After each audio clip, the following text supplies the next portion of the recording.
Welcome to Priya's kitchen. இந்த மாதிரி recipe பார்க்குறதுக்கு சப்ஸ்கிரைப் பண்ணாத நம்ம ஃப்ரெண்ட்ஸ் எல்லாரும் சப்ஸ்கிரைப் பண்ணிக்கோங்க. இன்றைக்கி நம்ம கிச்சனில் அடிக்கிற வெயிலுக்கு ஏற்ற மாதிரி ரொம்பவே சில்லுன்னு க்ரீமியான டேஸ்டான பட்டர்ஸ்காட்ச் ரெசிபி தாங்க பார்க்க போகிறோம். ஃப்ரெஷ் க்ரீம், கண்டென்ஸ்டு மில்க் இந்த மாதிரி எதுவுமே சேர்க்காம வீட்டில் இருக்கிற பொருட்களை வச்சு ரொம்பவே டேஸ்ட்டாகவும் ரொம்பவே ஈஸியாகவும் குழந்தைகளும் பெரியவங்களும் விரும்பி சாப்பிடக்கூடிய அளவுக்கு இருக்கிற இந்த ரெசிபியை எப்படி செய்யலாம்னு பார்க்கலாம் வாங்க.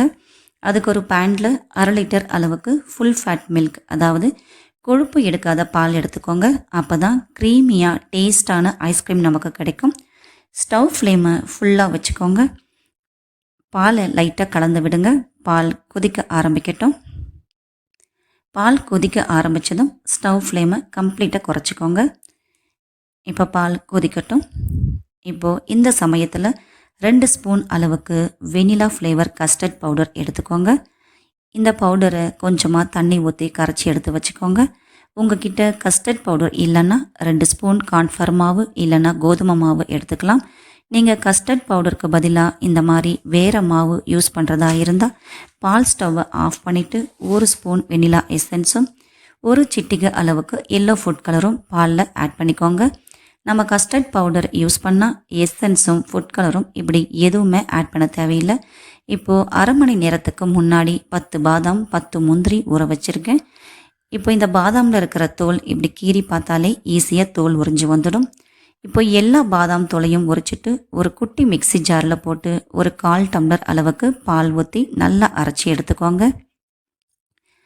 இப்போ பால் கொஞ்சம் கொதித்து சுண்டி வந்திருக்கும். சைடில் ஒட்டி இருக்கிற பால் ஆடையெல்லாம் நல்லா எடுத்து விட்டு கலந்து விடுங்க. இப்போ பாலில் 2 ஸ்பூன் அளவுக்கு சர்க்கரையை சேர்த்துக்கலாம்.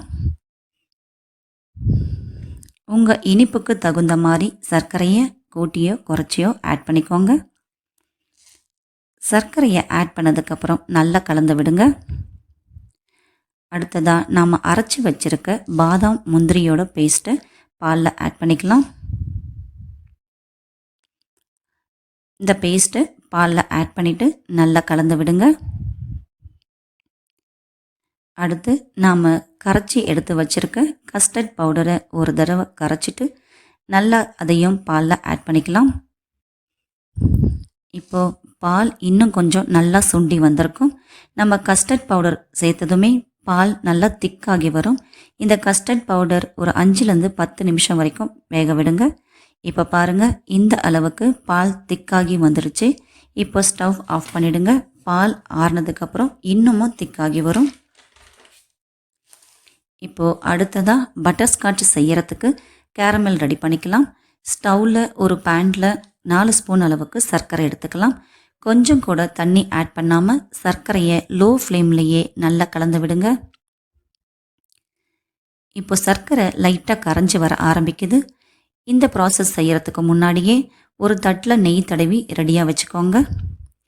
சர்க்கரை கரைசல் டார்க் கலரை ஆகிறதுக்கு விடக்கூடாது, அப்படின்னா நம்ம கேரமல் கசந்து வந்துடும். அதனால் தேன் கலர் வர வரைக்கும் கலந்தாலே போதுமானதாக இருக்கும். இப்போ இது கூடயே 1 ஸ்பூன் அளவுக்கு பட்டர் இல்லைன்னா நெய் ஆட் பண்ணிவிட்டு நல்லா கலந்து விடுங்க. இது கூடயே 4 ஸ்பூன் அளவுக்கு பொடியாக கட் பண்ணி வச்சுருக்க பாதாம் முந்திரியை இது கூட இப்போ சேர்த்துடலாம். இந்த நட்ஸ் எல்லாம் சேர்த்துட்டு ஒரு தரம் நல்லா கலந்து விடுங்க. இதை நல்லா கலந்து விட்டுட்டு உடனேயே நம்ம நெய் தடவி வச்சுருக்க தட்டில் ட்ரான்ஸ்ஃபர் பண்ணிவிடுங்க. இல்லைன்னா நம்ம கேரமல் டக்குன்னு செட் ஆகிடும். இப்போ நெய் தடவின பிளேட்டில் போட்டுட்டு இதை நல்லா ஸ்ப்ரெட் பண்ணி விடுங்க. இதை நல்லா பரப்பி விட்டுட்டு ஒரு 5லேருந்து 10 நிமிஷத்துக்குள்ளே ஆற விடுங்க. இது அதுக்குள்ளேயே ஆறி வந்துடும். அடுத்து நாம் எடுத்து வச்சுருக்க பால் நல்லா ஆறி இருக்கும். பாலை ஒரு ஐஸ்கிரீம் ட்ரே இல்லைன்னா ஒரு டிஃபன் பாக்ஸில் ஊற்றிக்கோங்க. ஊற்றிட்டு ஃப்ரீசரில் ஒரு 2 மணி நேரத்துக்கு வச்சிடலாம். இப்போது நம்மளுடைய பட்டர்ஸ்காட்ச் கேரமல் நல்லா ஆறி வந்திருக்கும். இப்போ இதை ஒரு கத்தியால் லைட்டாக இப்படி எடுத்து விடுங்க. இது இப்படி எடுத்தாலே அழகாக ஒட்டாமல் வந்துடும். இப்போ பாருங்கள், எல்லா கேரமலும் அழகாக வந்துடுச்சு. இப்போது இதை ஒரு இடிக்கல் எடுத்து லைட்டாக இப்படி தட்டினாலே நல்லா தூளாகிடும். ஒரு 80% அளவுக்கு இடித்தாலே போதுமானதாக இருக்கும். இல்லைன்னா மிக்ஸி ஜாரில் போட்டு நல்லா தூளாக்கிக்கோங்க. இப்போ பாருங்கள், நல்லா இந்த மாதிரி தூளாகி வந்துடுச்சு. இந்த அளவுக்கு தூளாகினாலே நமக்கு கரெக்டாக இருக்கும். இப்போ 2 மணி நேரம் ஆயிடுச்சு. நம்ம ஃப்ரீசரில் எடுத்து வச்சுருக்க பாலை எடுக்கலாம். இப்போது இந்த பால் லைட்டாக ஒரு க்ரீமி டெக்ஸ்சரில் வந்திருக்கும். இப்போ இந்த பாலை ஒரு மிக்ஸி ஜாரில் போட்டு 15லிருந்து 20 செகண்ட் வரைக்கும் நல்லா அடித்து எடுத்துக்கலாம். இப்போ அடித்து எடுத்து திரும்பவும் அதே டிஃபன் பாக்ஸில் ஊற்றிக்கலாம். இப்போ நாம் எடுத்து வச்சுருக்க நம்ம சாக்லேட் கேரமெல்ல அந்த பால் கூட 2 இல்லது 3 ஸ்பூன் அளவுக்கு கலந்து விட்டுக்கலாம்.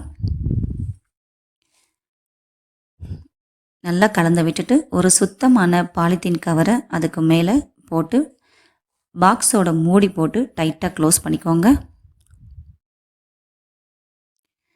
இதை நல்லா மூடி போட்டு டைட்டாக க்ளோஸ் பண்ணதுக்கப்புறம் ஒரு 8 மணி நேரத்துக்கு ஃப்ரீசரில் வச்சிடலாம். இப்போது 8 மணி நேரம் ஆயிடுச்சு. வீட்டில் குழந்தைங்க சாப்பிடணுன்றதுக்காக கொஞ்சம் மெல்ட்டாக விட்டு எடுத்தேன். இப்போ பாருங்கள், சூப்பரான நம்ம பட்டர்ஸ்காட்ச் ஐஸ்கிரீம் ரெடி ஆயிடுச்சு.